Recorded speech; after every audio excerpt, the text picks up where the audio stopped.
Hello everyone and welcome in here to the Friday Walkthrough. I'm Cole Carmody alongside Monte Spiller. Kansas State gets a win in impressive fashion, 41-3 over TCU, and now they get set for the Houston Cougars on homecoming. We'll talk about that and much more on the show, but before we get going, we want to let you know we are sponsored by Booth Creek Wagyu. Remember to elevate your tailgate this season with our friends from Booth Creek Wagyu. The ranch is located just north of Manhattan and proudly raises authentic Wagyu beef from farm to table. Visit their retail locations in Manhattan and Overland Park or online at boothcreekwagyu.com. Monty, I don't even know where to start. That was an incredible game, a night game. The atmosphere was amazing. First home game in a month. Being down on the field at pregame, it felt like one of the biggest games of Chris Klieman's tenure. Like, the energy in that stadium was incredible, and man, the players did not disappoint. You know, I got to say that probably was one of the more fun games I've had. I was relaxed. I wasn't nervous. We came out like firing on all cylinders.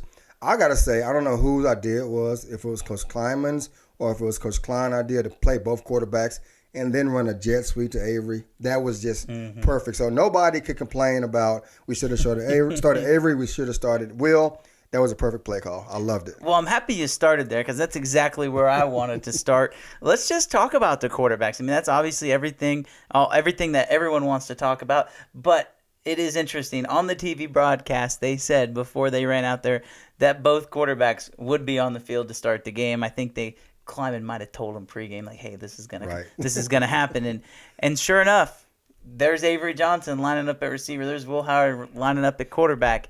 I think it was kind of symbolic, and they asked Colin Klein about it on Thursday at his press conference, like, whose idea was that? And Colin just kind of chuckled and laughed and was like, it's been in the playbook for a while. Right. But, I mean, it's kind of symbolic for where these guys are right now. I thought that was a really cool gesture. It was, and it's one of those things that kind of like, you know, if you've been part of a team, I've been part of the team, and inside the locker rooms, you know, the outside noise wants to say, hey, this is what's going on, and people want to assume what's going on. But that right there showed me that this group is together. There's nobody jealous of anybody. You know what? If Will is in a quarterback and I'm Avery, I'm supporting him. And if Avery is in a quarterback and I'm Will, I'm supporting him. And you can tell that these guys genuinely get along. And the coaching staff has done a great job of keeping the team together and not divided based on who's playing and who's not. And the fact that we're winning, it makes everything so much easier. And the best part about that is neither one of those guys are complacent. Yes. Because both of them want to be on the field. We got a chance to talk to them both after the game. If you ask them, they'll both tell you, I want to take all the snaps. Yeah. But I also want to do what's best for the team. And if that means that Avery gets a series, if that means that Will gets a series, then that's what those guys want to do. I thought it was very, very interesting how they handled those guys. It felt like once the game was in control, they were like, all right, we're just going to split it up, and it's almost like a tryout. You know, Will, let's see what you got. Avery, let's see what you got. And, you know, we'll talk about those quarterbacks as we get going. I thought that, honestly, both of them were extremely good. They were. And it's kind of funny because the two previous games, we came to expect certain things from Avery and we came to expect certain things from Will. But in my opinion, the roles were kind of reversed. Will was the more dynamic runner this game. Not saying that Avery didn't do a great job running, because he did. He was like an ankle tackle away from breaking a couple of runs. Multiple times. Yes, several times. But then everybody got the opportunity to see how good Avery can throw the ball, and he was dropping some dimes. Yeah, that was impressive. He looked good. Those balls that he threw to Jace Brown, yes. I mean, those are high-level throws. Absolutely. I mean, you don't see that at the college level too often. I'm sitting in the press box next to a scout from an NFL team, and I just turn to him and shake my head, and he said an 18-year-old should not be able to make that throw. Right. Those deep balls to Jace Brown were impressive. I thought what was most impressive about both Will and Avery's game was their just ability to control the offense. You look at it, K-State only had to punt one time in that game. Right. They scored on every single drive in the opening half except for one. Yeah. It was a fourth down that they ultimately didn't convert, but the offense was efficient. And my 343 yards rushing, you got to give your flowers to the offensive line. Absolutely. The O-line came ready to play. There was no questions about would they show up. They were attacking downfield. When we passed the ball, they gave the quarterbacks plenty of time to get rid of the ball and make their reads. O-line definitely, as a group, probably played the best game of the year. And with that being said, I want to go back to the our previous podcast. DJ Giddens was my guy, picks, and he did not disappoint. Whenever he got the ball, he was hitting the creases and going. And in the passing game, he looked just as good. So everybody looked good. And our guy Senate got a little banged up, but that gave other guys opportunities to step up as well. I thought it was interesting. Garrett Oakley, Ben Sennett's replacement, came in, had a big-time third down conversion. He ran some routes that you're like, oh, this kid might have something. I think the future at the tight end position is set for K-State. Good news for Ben Sennett. It does sound like he is going to play on Saturday. Good to hear. So he should be back out there on the field. But, yeah, it was just an impressive day for the offense. And I think what was so fun to watch about that offense is you didn't know what was coming next. Right? With the whole quarterback thing, you're like, all right, let's see what Avery can do. Okay, let's see what Will can do. And they both had impressive showings. But you mentioned DJ Giddens. I want to go back to the touchdown pass from Will Howard. And Will said after the game that was the easiest touchdown pass he's ever thrown in his entire life, and he wasn't even being hyperbolic in that sense. Right. It was an easy throw. And Colin Klein was asked about it on Thursday. He said, well, it looked like TCU kind of messed up on their communication. The cornerback went with the tight end instead of, taking DJ, and the linebacker took DJ kind of and didn't take the tight end. Right.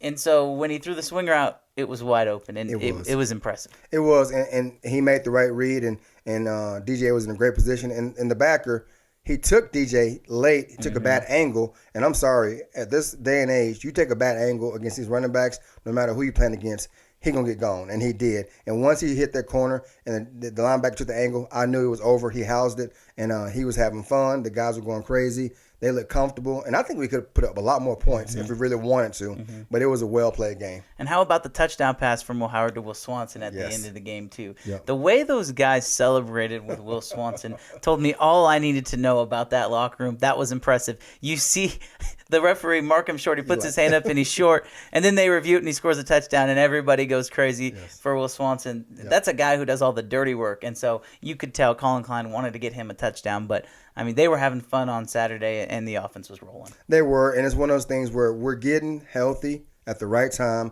We're figuring each other out on both sides of the ball, communicating well, playing confident, and you can tell that we're confident because Coach Klein, his play calls, like you said, you didn't know what he was going to call, but when he called a play, it was working, and it wasn't. We were going back to the same old where we were like, oh, this is reliable. Maybe we should go here. It was wide open. We were having fun, and the thing about it, several different guys touch the ball and make plays when they had the opportunity. And how about the tackle over formation? I don't know if you caught that. Multiple plays with the right tackle coming over on the left side. I think we might see some more of that. I think Colin Klein really, really liked that formation. Really pound the rock, especially against the Cougars. We'll talk about that. But we got to flip it over to your favorite side of the ball, and that's the defense. Thanks, Mom, baby. K-State allows 0 touchdowns in this game against a team who scored 44 points the previous week. I mean, that defensive effort, there's really not much to say besides the fact that they were dominant. They were, and I'm going to fast forward a little bit too. We can come back to early in the game.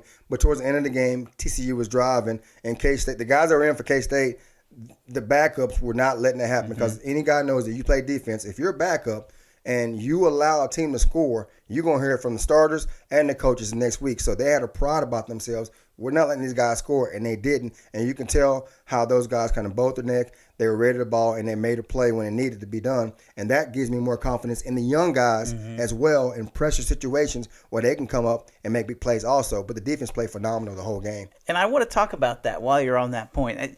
There was a penalty that happened at the end of the game. Jordan Wright did the thumbs down. Yeah, he did the thumbs down. And you know what? I like that. That is a guy that has confidence. He's playing with some swagger.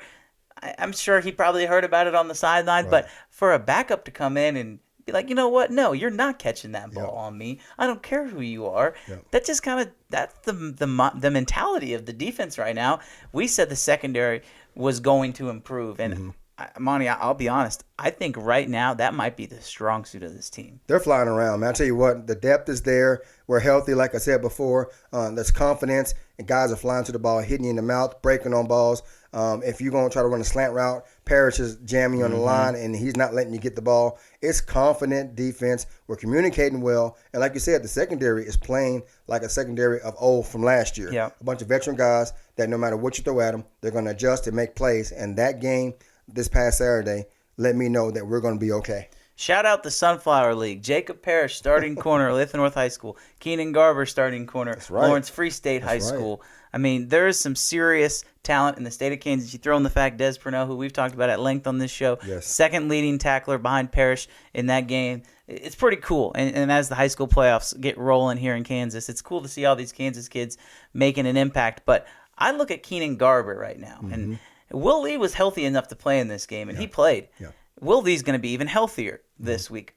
But I think Keenan Garber is going to get the start. He is playing at a really high level right now. I agree. I think he earned the start. Yeah. He should start. And I get it. Will Lee went out due to injury, and that's sometimes it happens. But Garber, he's another big body, confident. The guy can fly, and he complements Parrish well on the other side. So I think he's earned it. And obviously, Will come in and get his snaps as well. But, yeah, get a kid a chance. He's young. Like I said, if you're winning, win with youth, and until our other guy gets 100% healthy, and then we can figure out. And who knows, a lot of times injuries happen, and you have to put another guy in a different situation. Who knows? He might be an inside guy. He might become a safety. I've seen he's big enough corner to transition to a safety, so he can do both. You never know. But I think Garber earned the start. He has, and you got to remember he hasn't even been at corner for a year. For a full year. He's been dynamic. Another guy that was dynamic, Jake Clifton, stepping in at the mic. Austin Romaine was suited up. He warmed up. I would imagine he would have played if they would have needed him. Yeah. But Jake Clifton was awesome in the middle, being that communicator. They asked him after the game, hey, what's your favorite spot? And he said, I don't care where I play. I just want to play. Right. And he is a freaking gamer. He gets after it. He got after it on Saturday. The linebacking core without Daniel Green, I think, is exceeding expectations. Oh, absolutely. And they are playing, again, it's just such an extraordinarily high level. Yeah. And one thing, and you and I, we follow the Big 12, obviously, and the listeners and watchers as well. But one thing I'm loving about K-State, like I said before, we're peaking at the right time. We're getting healthy at the right time. If you look at the other top 5 or 6 teams in the Big 12, they have injuries going on. And like at specific positions where to make a run, they're going to need certain guys to step up. Our guys are healthy now, and we have 2 and 3 guys at the same position that can step in at any time and make plays. We're setting up to make a run. I agree with that wholeheartedly. I look at what this defense was able to do in the tackling department. Yeah. I mean, that was something that Chris Kleiman said after the game. We just tackled better. Solid. It's amazing what happens when you make the routine tackles. You know what? I'm going to go back and use a baseball reference. When you make the routine plays in baseball, you're going to win the game. Well, when you make the routine tackles, when you wrap up and take a guy down to the ground and he gets 3 yards instead of 6 yards, that adds up. And K-State right now is turning into a very good fundamental defense, very few penalties, and they just do the little things right. And how many times do we see this? A Joe Klanderman defense gets better and better throughout the season. It should come as no surprise at this point. Yeah, and each year, we as fans, what have you done for me lately? And we want a success from the previous year right away. And once we have a lag, people are like, I don't know if Klanderman's the guy. We need to make adjustments. Something needs to change. And then all of a sudden, that lynch mob defense comes up, and we get better and better. And one thing about it, too, the last 2 games, both quarterbacks, actually all 3 quarterbacks you played for 2 different games, they have not allowed them to get comfortable. I have not seen a quarterback sit in the pocket, go through their progressions, and be able to make a play. Every time they make a play, either they're on the run, rolling the pocket, or getting the ball out quick. Our defense has not allowed a quarterback to get comfortable the last 2 games, and I hope that trend continues come Saturday. And we'll talk about that game against the Houston Cougars. That's going to be a big key for Kansas State against Houston, is keeping the quarterback under pressure the whole entire time. We'll talk about that game and much more when we come back right here on the Friday Walkthrough. Welcome back in here to the Friday Walkthrough. I'm Cole Carmody alongside Monte Spiller. We are sponsored by Booth Creek Wagyu. Make sure you stop in whenever you're in town to Booth Creek Wagyu and get you some beef. Monte, let's talk about this game.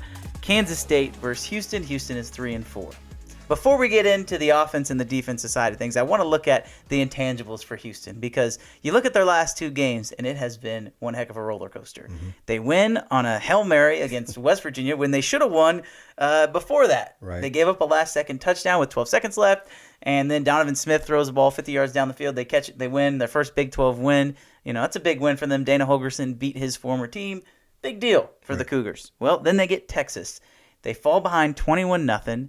They claw back, tie the game, lose the game eventually in the fourth quarter. Questionable spot call. People have talked a lot about that this week. Yep. But how do they respond? Those are two completely different emotional highs.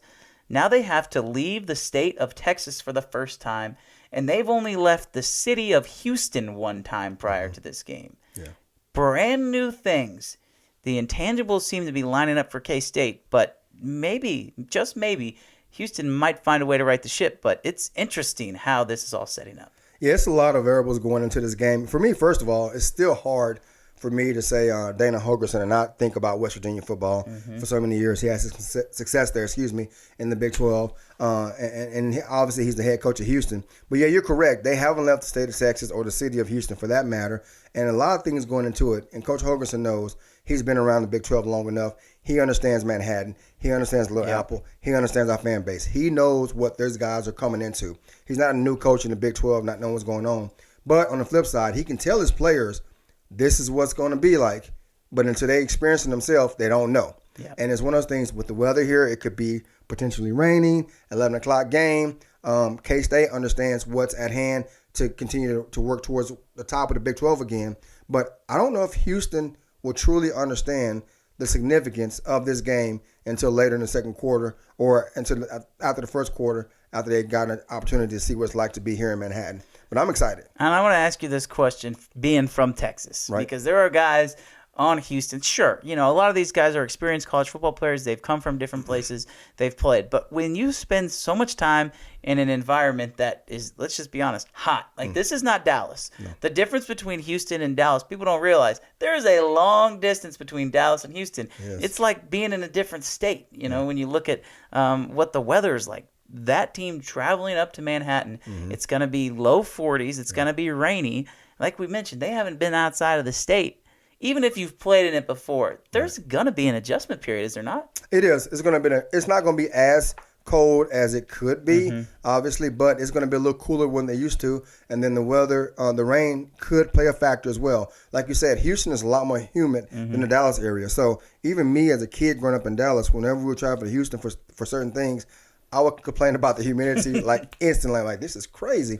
But a lot of those guys aren't used to that. I will say also, too, with them coming over from a different conference, they're not used to the weekly grind of the Big 12 and the Big 12 fan bases. So I think it's going to be a little different. The pace of the game, it's going to be a lot more physical than what they've seen. Not saying Texas in physical, but the Texas team they played wasn't the Texas team we saw the previous weeks. I'm sorry. Texas is a lot better than what they showed, but it's going to be interesting to see how they respond. Yeah, well, let's dig into this Houston team a little bit. We'll start with their offense. At quarterback is Donovan Smith. This is a guy who came from Texas Tech. He played a little bit against K-State 2 years ago, started in Manhattan last year. He's no stranger here. You look at his numbers, and they're really good, folks. 16 touchdowns, 4 interceptions. He's second in the conference in passing. At Texas Tech, he was more of a runner. This year, he hasn't really done that, but that should come as no surprise because Texas Tech is averaging 3.7 yards per rush as a team this year, and they've only ran for 818 yards. K-State ran for 343 last week in comparison. They have the 106th rush offense in the country. We talked about the elements. It's going to be rainy most likely. They're going to have to try and run the ball, but when you got a guy like Donovan Smith, I'm not sure if they're going to deviate from that game plan that much. I see them trying to pass this. Yeah, they're gonna have to do a little bit of both for several reasons. With the weather, they can't throw the ball all the time, and also with the way K-State has been scoring. If we continue to score like we do, they can't try to slow the game down like I would anticipate them to try to do, especially with potential weather hazards. They want to keep the game close as much as possible on the road. But, yeah, you still have to pass the ball no matter what to open up the run, and vice versa. You have to run the ball to open up the pass. With him not being a prolific passer, not saying he's a bad passer, but a prolific passer, I can see him trying to use his legs with the quarterback run game, a little bit of option, quarterback draw, boots, who knows. But I can see Coach Holgorsen moving the pocket, showing different formations to try to get our guys off balance. But it'd be interesting to see what the game plan is coming in on Saturday for Houston. I think that this is probably the best quarterback seen since Brady Cook of Missouri. I agree. He's not a great quarterback by any stretch of the imagination, but I would say he's definitely upper level of the Big 12. He's a great athlete, 245 pounds, a big guy. He likes to throw the short routes. A lot of slant routes, a lot of rub routes, a lot of swing routes. He's probably not going to try and throw the ball and push the ball down the field, but this is a true air raid offense. They will go fast. They will throw the ball a lot. So the D-backs are going to be tested for K-State. And so that's where we talked about Keenan Garber in the first half. Well, they're going to need Garber, they're going to need Lee, they're going to need Parrish, and they might even need a fourth guy to come in there and play some corner just so they can keep those guys fresh.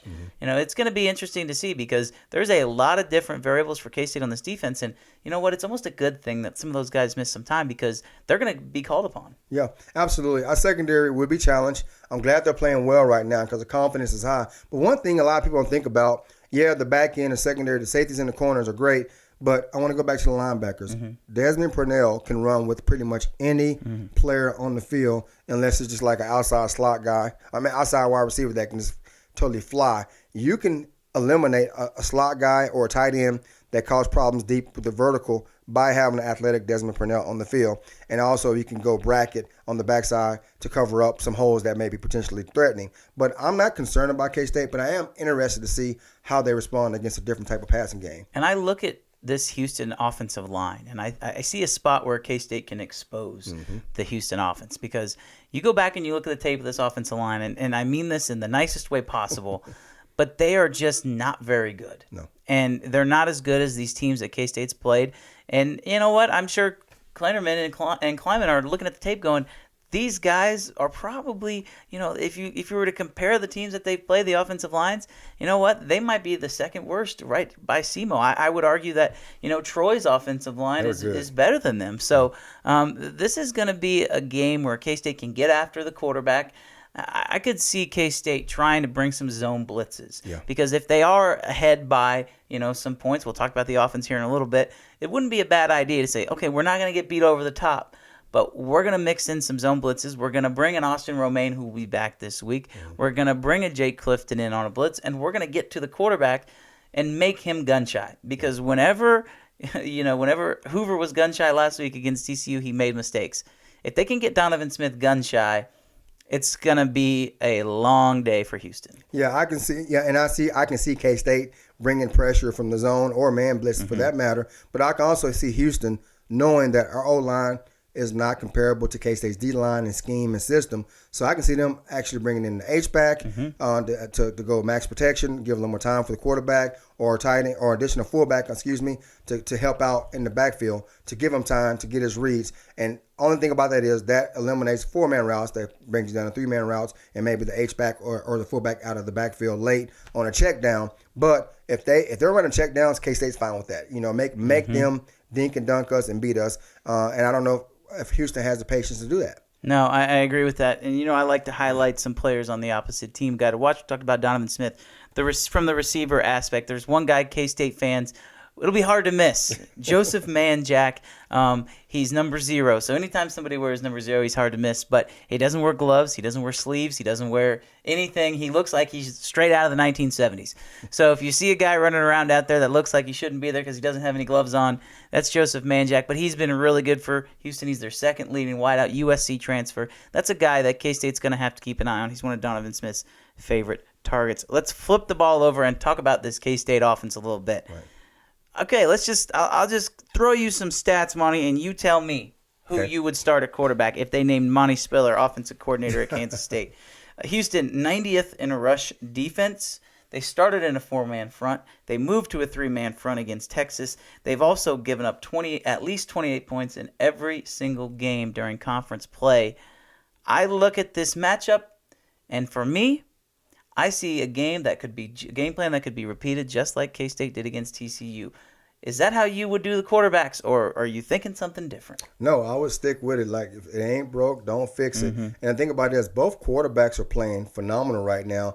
Will's a senior. He's proven. He's a winner. He's a leader. The team loves him. Let him get the start. Keep Avery close, and in situational downs, third down, a run down, or even have them both in there like before. You never know, and you have to honor both of them when they're in. And the thing about it, though, the way K-State rotated them last week, it forced TCU's defense to have different personnel ready. Because once a guy came in, he's a running threat. Then they stack the box. Sure enough, he goes over the top. Because if Avery's in, you have to stack the box. Because if you don't, he's going to gash you. But that allows the outside receivers to go one-on-one against corners, and our receivers are playing well right now. So pick your poison on that. I look at this quarterback situation, and I think back to basketball season, and for K-State fans that are, followed that team last year, you had Marquise Noel at the point guard, and then you had Desi Sills on the bench. And when those guys replaced each other, it made defenses adjust because Marquise was more of a scorer, maybe Desi's more of a passer and a rebounder and an energy guy. The way they play the game is different, but the dynamic when both of those guys enter the game in exchange for each other, it makes the defense adjust, and it changes the offense a little bit. I think there's some of that there. And, people talk about running backs getting into a rhythm. I think DJ and Trayshawn Ward have kind of figured out, how to keep the rhythm when they're not on every snap. I can kind of see these quarterbacks saying, all right, you know what, he's going to go in and I'm going to stay loose. I'm going to stay mentally prepared, because people talk about being locked in. It has nothing to do with the physical aspect of it. It is all the mental aspect of it. If those guys can find a way to take those mental reps and stay locked in, it could be dangerous because they will be more fresh and they just bring completely different elements. Yeah, I agree. And a lot of times people say using the two quarterback system don't work. I agree with that if you're an NFL team. But K-State has almost the perfect situation. You got a senior who has won a Big 12 championship, who's loved by his teammates, and he's probably done out the next year. And you got the true freshman, local Kansas kid, the best player from the state with his class. And he understands I'm the future, but yet I'm getting playing time now, producing with the team that's winning, who could potentially be back in the Big 12 championship game, and him inputting, if not more. That's a great situation. Yeah. Nobody should be upset about it. Will's still playing, starting, making plays, winning. Avery's playing, making plays, winning.